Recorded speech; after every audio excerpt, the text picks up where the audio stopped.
오늘은 스승의 날입니다.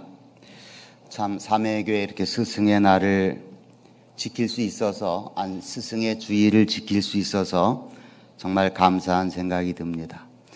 우리 주일학교 아이들을 가르치는 우리 교사님들 대단히 큰 일을 하고 있습니다. 목사님을 비롯해서 장로님들, 권사님들, 목자 일을 감당하시는 분들 정말 큰 일을 하고 있습니다.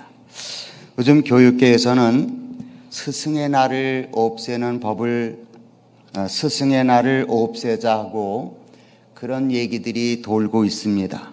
근데 그게 누가 얘기하는가 봤더니 바로 학교의 교사님들이 그런 말을 하고 계십니다. 왜냐? 너무 힘들다는 김영란법이 만들어져서 이제 학생들의 대표가 와서 꽃다발도 대표가 전해줘야지 개인적으로 아이들이 꽃다발을 준다든지 뭐를 선물한다는 건 있을 수가 없대요. 법에 걸린다는 거예요. 그러니 스승의 날이 있으나 마나 하니까 차라리 없애달라고 하는 얘기를 들을 때 교회는 이 꼭 있어야 된다. 교회는 정말 영적인 영혼을 다루는 일인데 교회야말로 스승의 날을 잘 가르쳐야 되겠다 이런 생각이 들었습니다. 며칠 전에 우리 담임 목사님께서 좋은 음식도 사주시고 또 여러분들을 대표해서 선물까지 주셔서 저는 스승의 날 선물을 잘 받았습니다. 감사한 생각이 듭니다. 앞으로도 스승의 날을 어떻게 해야 정말 스승이 스승답게 일할 수 있을까 깊이 생각해 봐야 될 문제 같습니다. 제가 인터넷에 올라와 있는 글을 하나 읽어드리겠습니다. 삶의 역설이라고 하는 얘기인데, 날아오르는 연줄을 끊으면 더 높이 날 줄 알았다. 그러나 땅바닥으로 추락하고 말았다. 철조망을 없애면 가축들이 더 자유롭게 살 줄 알았다. 그러나 사나운 짐승에게 잡아먹히고 말았다. 관심을 없애면 다툼이 없어질 줄 알았다. 그러나 다툼이 없으면 남남이 되고 말았다. 간섭을 없애면 편하게 살 줄 알았다. 그러나 외로움이 뒤쫓아왔다. 바라는 게 없으면 자족할 줄 알았다. 그러나 삶에 활력을 주는 열정도 사라지고 말았다. 불행을 없애면 행복할 줄 알았다. 그러나 무엇이 행복인지도 깨닫지 못하고 말았다. 편안을 추구하면 권태가 오고 편리를 추구하면 나태가 온다. 나를 불편하게 하는 것들이 실은 내게 필요한 것들이다. 얼마나 오래 살지는 선택할 수 없지만 보람 있게 살지 말지는 내가 선택할 수 있다. 얼굴의 모양은 선택할 수 없지만 표정은 내가 조절할 수 있다. 주어지는 환경은 선택할 수 없어도 내 마음과 자세는 내가 선택할 수 있다. 그러므로 결국 행복도 나의 선택이고 불행도 나의 선택인 것이다. 참 마음에 와 닿는 글 같습니다.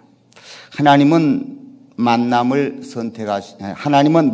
만남을 이루시지만 관계의 지속은 우리가 선택을 통해서 이루어가는 것 같습니다. 좋은 관계를 맺으려면 그만큼 애써야 됩니다. 저절로 되는 게 아니라는 생각이 듭니다. 대가를 치를 때 좋은 관계가 이루어질 겁니다. 부모와 자식 간의 관계, 하나님이 만나게 해주셨습니다. 스승과 제자와의 관계, 하나님이 만나게 해주셨습니다. 친구, 이웃, 멘토, 목자, 하나님이 만나게 해주셨습니다. 그러나 그 관계를 이어가는 것은 우리의 선택에 딸려 있다고 하는 사실입니다. 우리는 선택을 잘해서 좋은 관계를 유지하려고 애를 써야 되겠습니다. 혹시 오늘 제목에 오해가 있을 것 같아서 잠깐 말씀을 드립니다. 저는 제목을 목자는 영적 스승이 되어야 한다. 저희 옆에 있던 내 사랑이 이걸 제목을 보더니 그럼 목자만 들어야 되나? 목자 아닌 사람은 설교를 들을 필요가 없네. 그래서 제가 오해를 받을 것 같아서 좀 설명을 드립니다. 목자는 시간이 지나면 다 되어야 됩니다. 성경에 말씀합니다. 히브리서에 너희가 마땅히 선생이 되었을 터인데 너희가 다시 하나님의 말씀의 초보에 대하여 누구에게서 가르침을 받아야 할 처지이니 때가 오래되었으므로 마땅히 선생이 되어야 되는데 목자는 예수 믿고 나서 시간이 지나면 목자가 되어야 됩니다. 또 목원이 됐다면 우리 목자가 무엇을 내게 가르치려고 하는지 알아야 됩니다. 그래야 좋은 목자와 목원의 관계가 될 수가 있습니다. 그러므로 목자가 어떤 일을 해야 되는지, 목원은 목자를 통해 뭘 배워야 되는지를 말씀하기 위해 제목을 그렇게 붙였습니다. 한번 따라해 보겠습니다. 목자는 영적 스승이 되어야 한다.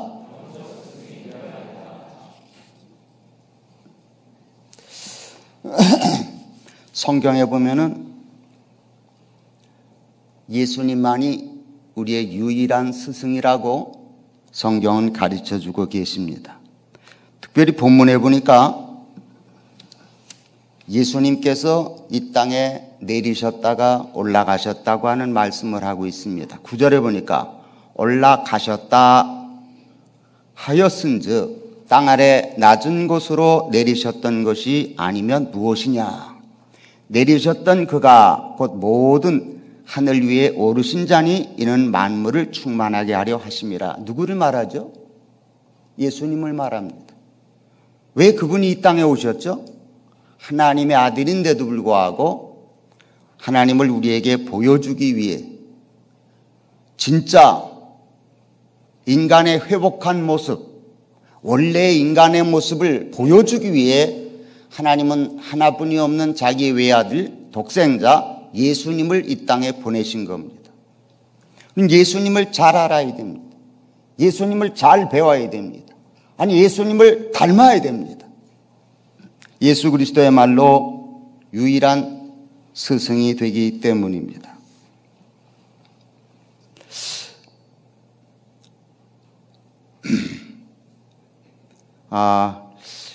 이런 말이 있습니다.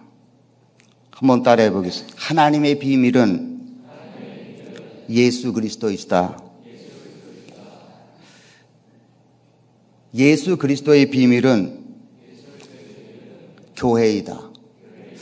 그 비밀이라는 말을 제대로 알아들으면 신앙생활을 아주 잘 할 수 있습니다. 하나님의 비밀이 예수님이십니다. 하나님은 예수님을 이 땅에 보내실 수뿐이 없어요. 인간을 회복시키기 위해서, 인간을 구원시키기 위해서.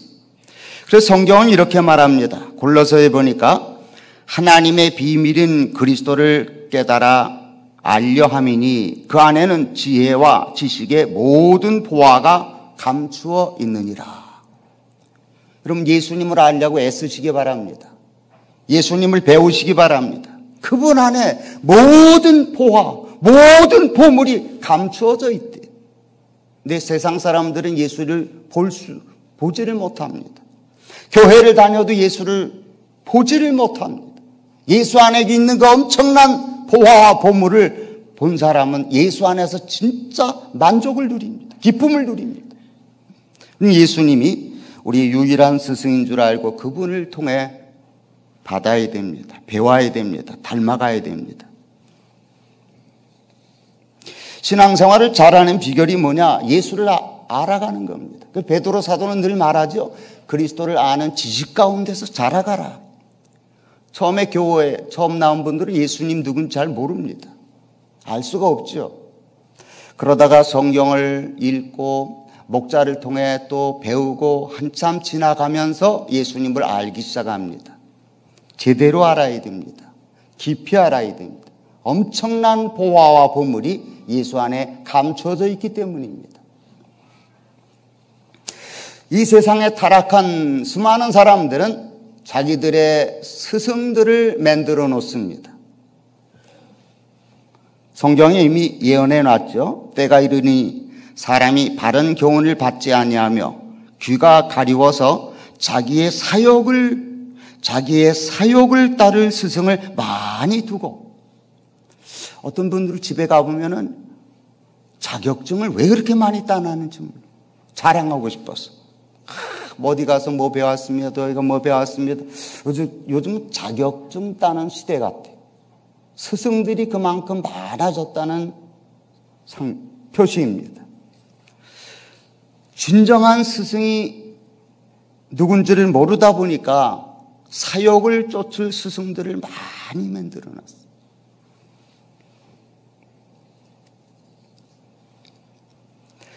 마태복음 23장 7절에 예수님이 이렇게 말씀을 하십니다. 시장에서 문안 받는 것과 사람에게 랍비라 칭함을 받는 것을 좋아하느니라. 그러나 너희는 랍비라 칭함을 받지 말라. 너희 선생은 하나요. 너희는 다 형제니라. 너희 선생은 하나래. 그리스도 예수. 그리고 다 우리는 형제래. 그러므로 자기를 자꾸 높이려고 하면 낮아질 뿐이 없습니다. 비록 목자라 하더라도, 비록 목사님이라 하더라도, 장로님이라 하더라도 자기 스스로를 높이면 안 됩니다. 내가 같은 형제니까 내가 도와드립니다. 그런 마음으로 섬기려고 할 때 하나님이 높여주십니다.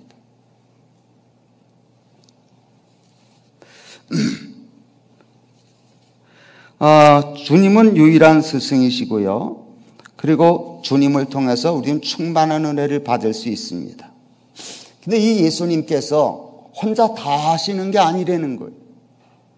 교회를 보니까 그분이 세우신 일꾼들이 있어요. 본문을 보니까 본문에 나오지 않습니까? 11절에 그가 어떤 사람은 사도로, 어떤 사람은 선지자요, 어떤 사람은 복음 전하는 자로, 어떤 사람은 목사와 교사로 삼으셨으니, 하나님의 일은 하나님 홀로 다 하지 않습니다. 하나님의 일은 하나님께서 사람을 세워서 일을 하신다는 거예요. 그래서 교회에 사도도 있고 선지자도 있고 목사도 있고 교사도 있고, 하나님이 세우신 자를 받아들이고 영접하는 자는 바로 하나님을 받아들이는 자가 돼요. 하나님이 세운 자를 대적하는 자는 하나님을 대적하는 것이라고 예수님이 가르쳐 주십니다. 제자들을 파송하시면서, 12제자를 파송하십니다. 너희들을 영접하는 자는 곧 나를 영접하는 것이요, 나를 영접하는 자는 나를 보내신 이를 영접하는 것이다. 우리는 잊지 말아야 될 것이 있는데, 예수님 스승 한 분이십니다. 그러나 그분이 다 일을 하는 게 아니라 이 땅에 내려오셨다가 올라가실 때 우리에게 직분자를 세워주셨어요. 그 직분자를 통해서 하나님의 일을 하신다고 하는 사실. 그러므로 직분자를 어떻게 우리가 대할 것인가 중요하지 않겠습니까? 일단 모든 권세, 모든 권위는 하나님께로부터 온다고 성경은 가르쳐주고 있습니다. 그래서 직분자가 실수할 때 우리는 잘못하기 쉽습니다. 아니, 목사님이 그럴 수 있습니까? 아니, 장로님이, 아니, 목자가 그럴 수가 있습니까? 그럴 수 있습니다. 인간이기 때문에. 그런 허물이 보일 때 우리 어떻게 해야 되느냐? 구약 성경을 보니까 모세가 일을 하는데 너무 힘들어요. 장인 이두로 그 제사장이 와서 보니까, 장인이 와서 보니까 모세가 저러다간 죽을 것 같아. 그 사위가 혼자 일을 다 하는 거예요. 와서 재판을 해달라고 그래서 사람들이 줄을 쭉 서는데 일이 너무 많은 거예요. 저러다간 죽겠다. 그래서 이도로가 제안을 합니다. 그렇게 혼자 일하지 말고 큰 일만 하십시오. 중요한 일만 하십시오. 나머지 일들은 1000부장, 100부장, 50부장, 10부장 세워서 그들의 일하게 하십시오. 맞습니다. 교회 일을 혼자 하다 보면 너무 힘듭니다. 완벽하게 낼 수가 없습니다. 그럼 어떻게 해야 되느냐? 이도록 이도록 그 장인이 사위에게 가르쳐 줍니다. 세워라. 일을 나눠 해라.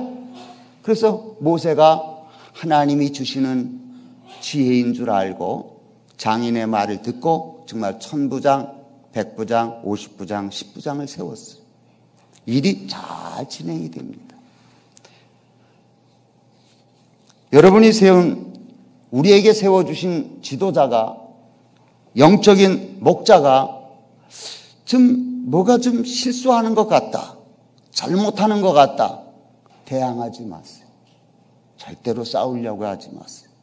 대들지 마세요. 왜? 하나님이 세웠기 때문에. 예수님이 세웠기 때문에. 그렇게 하면 바로 예수님에게 대드는 거예요. 그는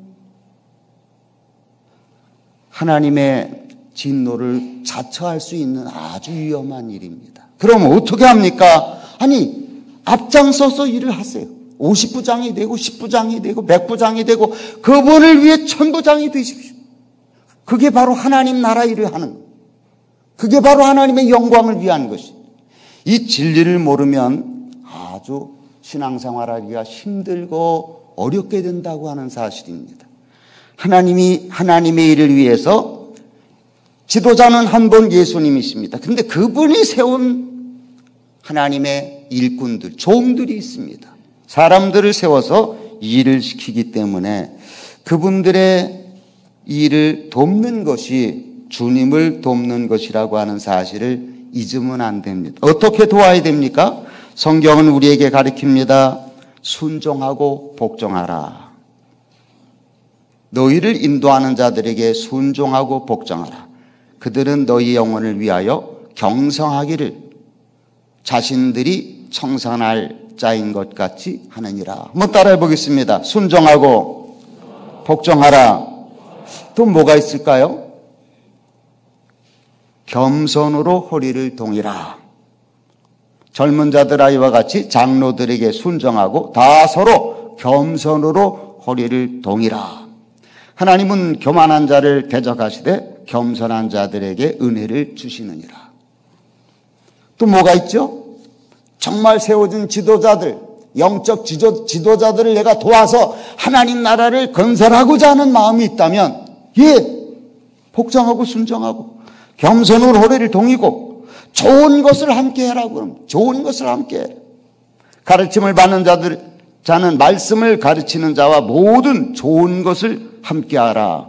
스스로 속이지 말라. 하나님은 업신여김을 받지 아니하나니 사람이 무엇으로 심든지 그대로 거두리라. 그건 진리입니다. 변할 수 없는 진리.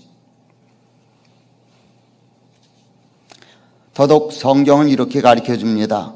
잘 다스리는 장로들을 배나 존경할 자로 알되 말씀과 가르침에 수고하는 이들에게는 더욱 그리할지니라. 장로님들은 이제 여러 가지 일들을 맡아서 하지 않습니까? 교회 안에. 그러나 특별히 말씀을 가르치는 장로님들. 물론 목사님이라고 말할 수 있고 우리 교회 같은 경우에는 목자입니다. 목사님과 더불어 동력자가 돼서 목자 일을 하시는 분. 말씀을 목장에서 가르치시는 분. 배나 존경하래. 이렇게 하지 않으면 예수를 닮아갈 수가 없어요. 그렇게 하지 않으면 교회 질서가 세워질 수가 없어요. 예수님이 세웠는데 예수님이 세운 자를 대적하면 그 교회가 어떻게 되겠습니까? 저는 그래도 우리 교회가 참 좋은 교회라고 생각합니다. 우리 교회는 참 하나님의 은혜로 비록 어려움을 당하기도 했지만 참 편안하고 또 새 교인들이 와서 정착이 잘 되고 젊은 교인들이 많이 늘어나고 참 좋은 교회라고 생각이 듭니다. 그러나 제가 어제도 어떤 분을 전도하려고 이웃집에 사는 분을 들렸어요. 그랬더니 그분이 목사님 제가 아는 장로님이 계신데요. 미국에 사시다가 가끔씩 그분과 만나서 얘기를 하는데 근데요 그 장로교회가 참 이상한 것 같아요. 왜요? 제가 장로교회인데요. 저 장로교회 목사님인데 장로교회요. 장로님 되려고요 돈을 많이 쓴다고 그러대요. 이게 무슨 소린가? 장로님들이요, 자기 계파가 있대요. 아니, 근데 그분이 말하는 얘기를 들어보니까 큰 교회가 그렇다는 거예요. 누가 가르쳐 주냐? 그 장로님이 가르쳐 준대. 근데 이분은 이제 교회를 제가 전도하려고 가는데, 이분은 옛날에 대전에 사셨고 구세군 교회를 다녔었다 그러더라고요. 근데 지금은 이제 교회를 안 다니고 계시고 오랫동안 안 다니셨는데, 그 장로교에 대한 얘기를 잘 하시더라고. 왜 하시는가 봤더니 그 장로님이 얘기를 잘 해주신대. 근데 그분은 참 인품이 좋고 그분은 참 덕스럽고, 그래서 그분이 미국에 이렇게 계신 미국에 있는 그 장로님 섬기는 교회가 한 300~400명 나오는 교회라 그러더라고요. 미국의 그런 교회는 큰 교회입니다. 그 장로님 참 훌륭하신 분 같습니다. 제가 그랬어요. 어쨌든 참 교회에 이 장로님들을 잘 세우지 않으면 교회가 힘듭니다. 근데 저희 교회는 이렇게 장로의 기준으로 목자 일을 잘하는 분들을 장로로 세울 수 있었으니 얼마나 감사한 일인지 모르겠어요. 다른 교회의 장로님들은 안 그러는 경우가 많아요. 왜? 목자 일을 안 하니까, 교회 가서 당회 일만 하니까 계속 목사님의 일에 반대하는 것이 견제하는 것이고 장로 역할인 줄 착각하다 보니까 교회가 힘들어지는 거예요. 원래 장로님은 목사님의 동력자가 돼요. 같이 목회를 나눠서 해야 돼. 그래서 정말 영적으로 어린 신자를 맡아서 그들을 변화시켜 예수를 닮게 하는 이런 목자 일을 경험하지 못한 장로님들이 당회에 들어가서 일을 하면 목사님이 하는 일이 이해가 안 되는 거예요. 자꾸 견제하는 게 자기의 위치인 줄 착각하는 거예요. 이런 면에서 우리 교회는 얼마나 좋은 교회인지 모르겠어요. 목사님의 동력자가 돼요. 말씀을 가지고 어린 신자들을 키워내서 예수의 제자를 만드는 이 일의 동력자가 된데 참 축복입니다. 저는 이 세상에 다시 태어난다 하더라도 목사 일을 하고 싶습니다. 이거보다 더 귀한 일이 어디 있어요? 그런데 사명에게는 제가 가졌던 이 축복을 평신도들에게 나눠줘서 장로님들, 목자들이 같이 일을 할 수 있도록 나눠주는 일을 하고 있으니 이거야말로 큰 축복입니다.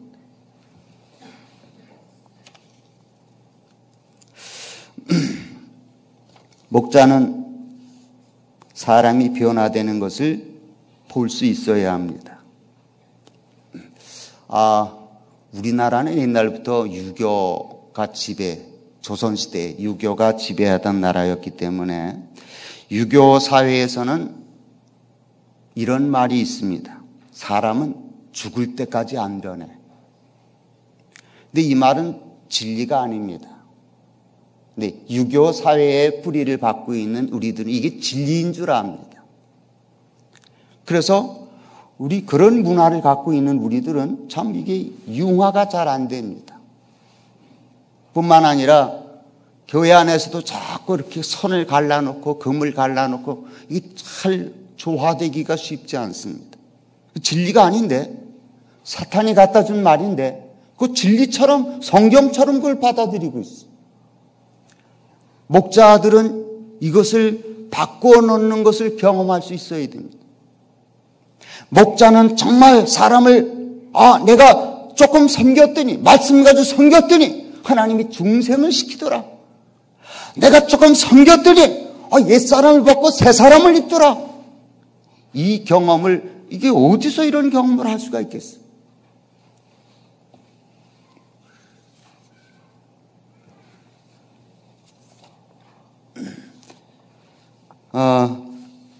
목자는 구역을 관리하는 정도의 일이 목자가 아닙니다.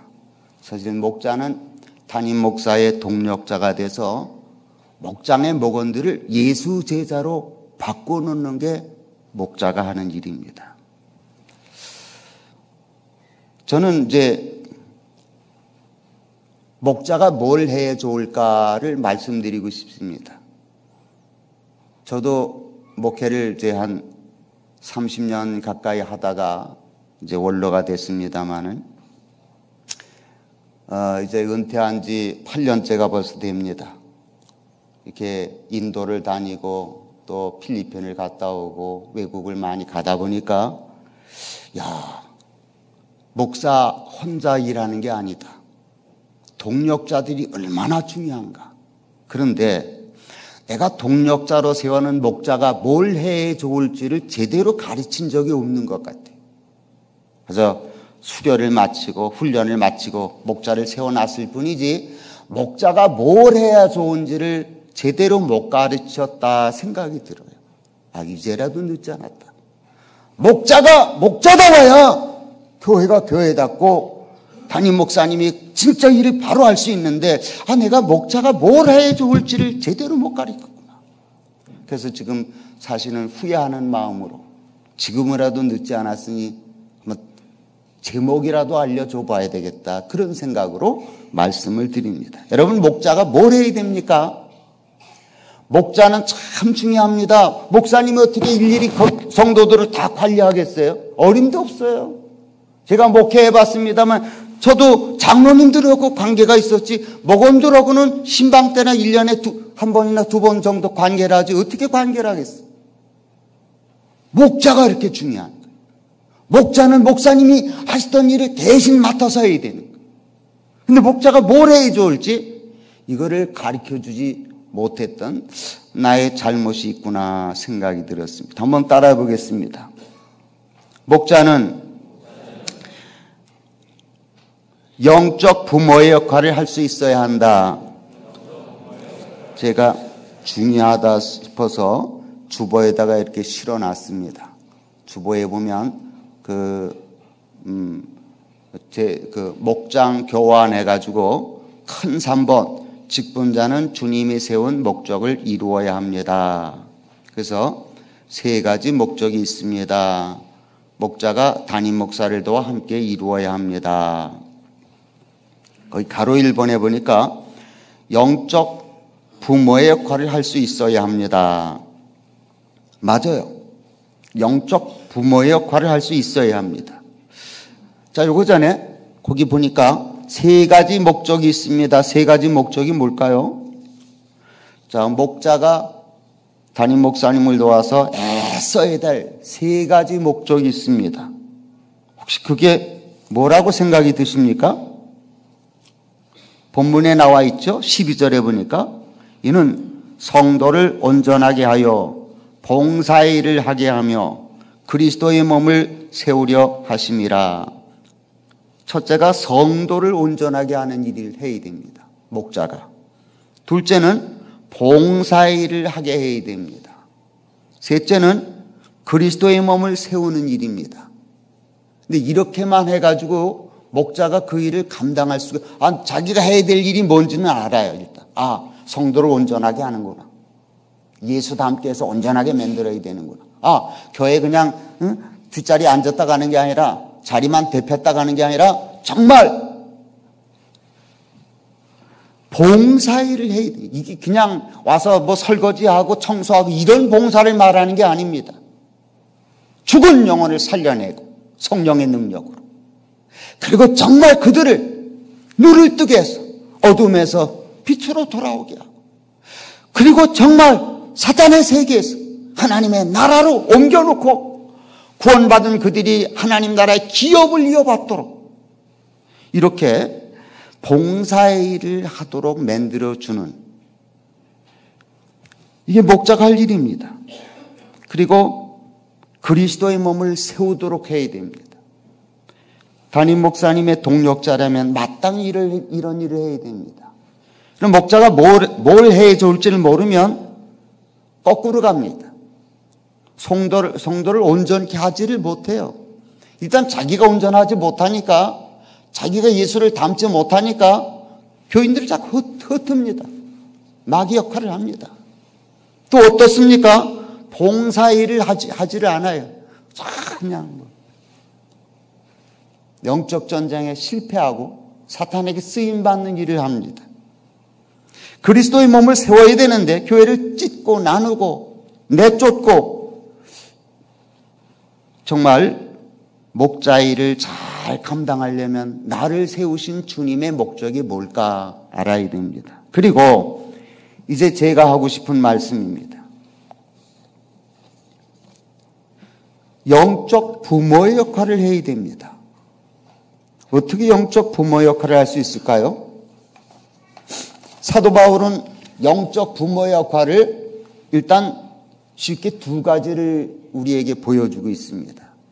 이 본문에 보니까 사도 바울이 본문 이전에 에베소 1장에 보니까 야, 에베소 성도들아, 너희들이 누군 줄 아느냐? 정체성을 가르쳐 주려고 애를 씁니다. 에베소 1장에 보면 하나님이 만세전부터 너희를 선택했어. 그리고 너희를 그리스도 안에서 불렀어. 이제 너희의 진짜 아버지가 계신데 하늘아버지야. 너희들은 하나님의 자녀야. 이게 부모가 되어야 자식에게 정체성을 제대로 가르쳐 줄 수 있습니다. 영적 부모가 돼야 복원들에게 네가 누군 줄 아냐? 너 이씨, 김씨, 박씨 이게 중요한 게 아니야. 너 하나님의 자녀야. 제대로 가르쳐 줄 수 있어요. 하나님의 자녀야. 너 영적 시민권, 하늘나라 시민권을 가졌어. 이걸 못 가르쳐 주니까 흔들립니다. 교회를 나와도 자기가 누군 줄 모르는 거예요. 사탄의 말을 자꾸 듣는 거예요. 예, 옳습니다. 영적 부모 역할을 제대로 해야 됩니다. 누가? 목자가. 누구에게? 자녀들에게 이거 가르쳐줘야 돼. 네가 누군지, 네가 어떤 존재인지, 네가 어떻게 출생을 했는지. 부모는 자식에게 이걸 가르쳐줄 의무가 있어요. 왜 옛날 얘기 잘못하면은 아이들이 평생 마음에 고생하잖아요. 나 어디서 어떻게 나 출생했어요? 어디서 데려왔어? 너 다리 밑에서 데려왔어. 근데 이게 평생 이제 가슴에 그냥 응어리로 앉아. 나 진짜 이 집 아들이 아닌가 봐. 나 이 집 자식 아닌가 봐. 나 다리 밑에서 데려왔다. 지나간 말이지만 그 말 속에 꼬마 아이들이 상처를 받는 거예요. 제대로 가르쳐줘. 너는 무슨 성씨를 가졌고 네 할아버지는 누구고 네 조상들은 누구고 제대로 가르쳐줘야 돼. 부모가 안 가르쳐주면 자식은 알지 못하는 거예요. 그래서 요즘 TV 드라마 보면 다 출생의 비밀을 가장 깊게 다루고 있잖아요. 왜? 획기적인 변화가 거기서 생겨지니까. 옳습니다. 영적 부모 역할을 해야 됩니다. 가르쳐줘야 됩니다. 자식에게, 영적 자식에게, 영적 모범들에게 정체성을 제대로 가르쳐줘야 됩니다. 두 번째는 뭘 가르쳐주라 그랬습니까? 한번 따라해 보겠습니다. 자신의 몸을 산 제물로 드리는 영적 예배를 가르쳐 주어야 한다.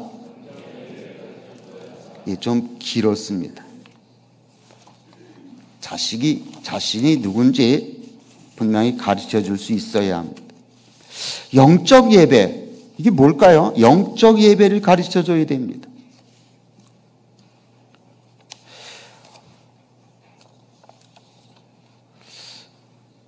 신약은 구약과 다릅니다. 물론 언약이라는 면에서 다 동정하지만 옛 언약과 신약, 새 언약은 약간 차이가 있습니다.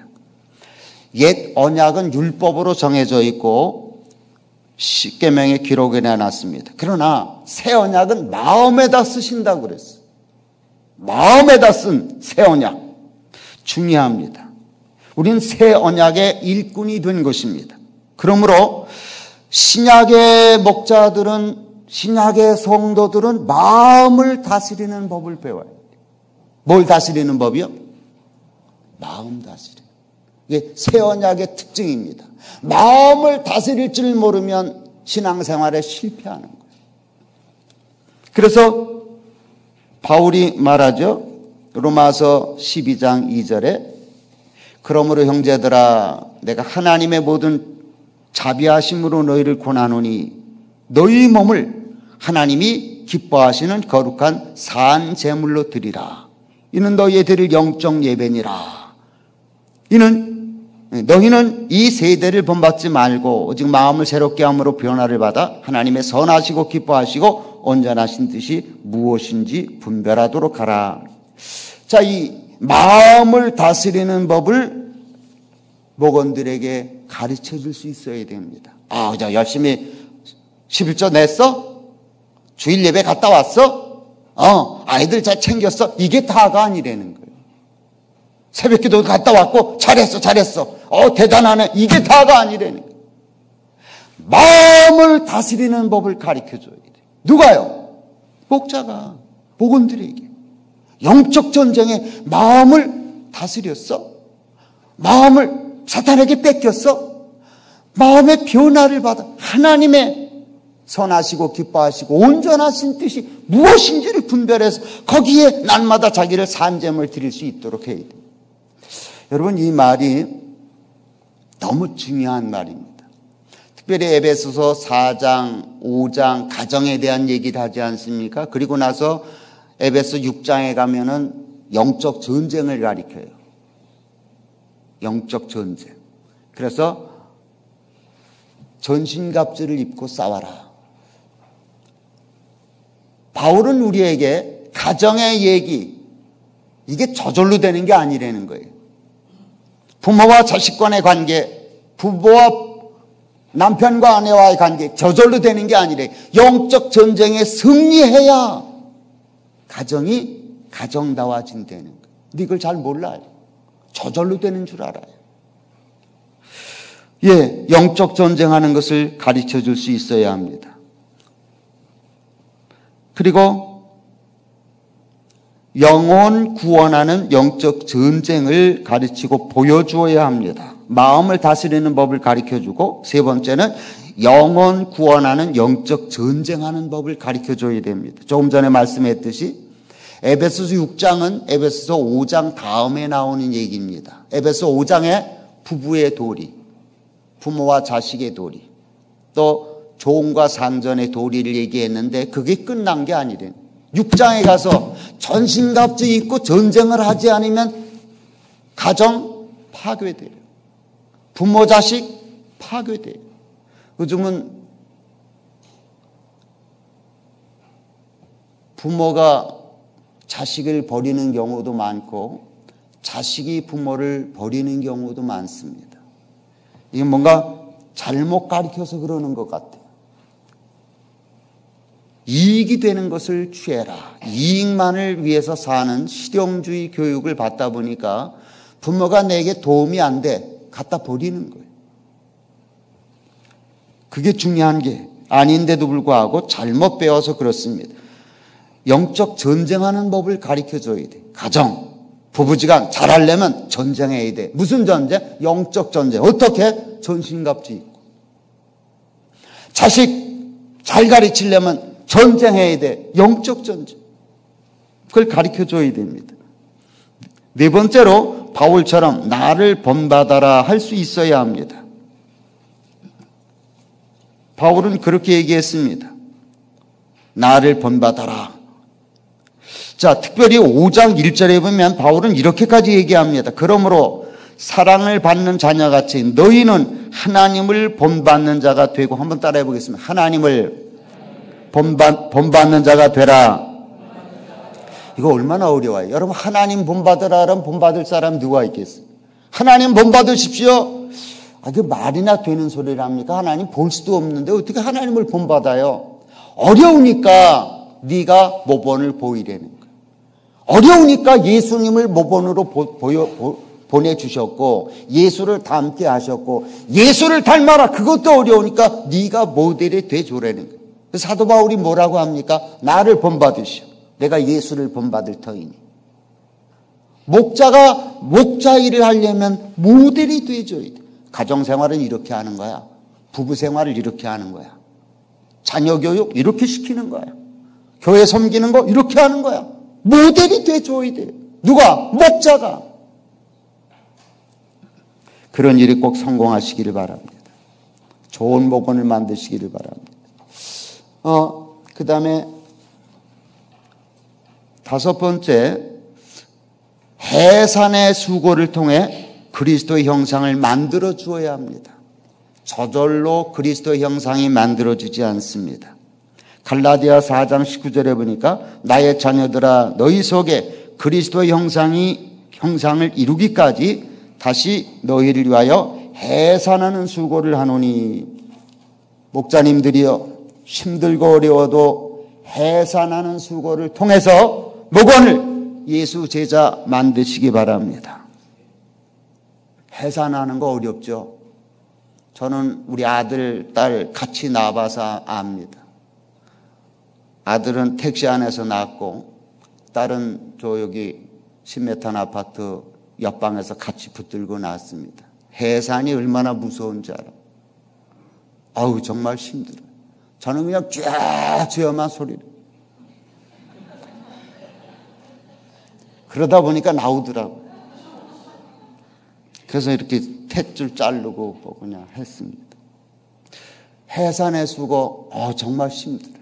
그런데 영적 자녀를 낳는 게 꼭 이렇답니다. 그냥 저절로 성경 조금 가르친다고 해서 영적 자녀가 되고 예수를 닮는다, 어림도 없는 소리입니다. 하십시오. 그게 주님을 위한 고난에 동참하는 일인 줄 알고 하십시오. 하나님이 기뻐하실 것입니다. 하나님이 영광을 받으실 것입니다. 끝으로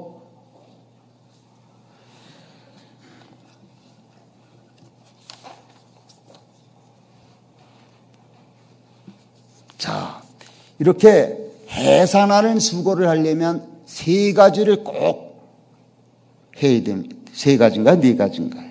교훈, 책망, 바르게 함, 의로 교육 네 가지를 꼭 해야 됩니다. 교훈을 줘야 됩니다. 산상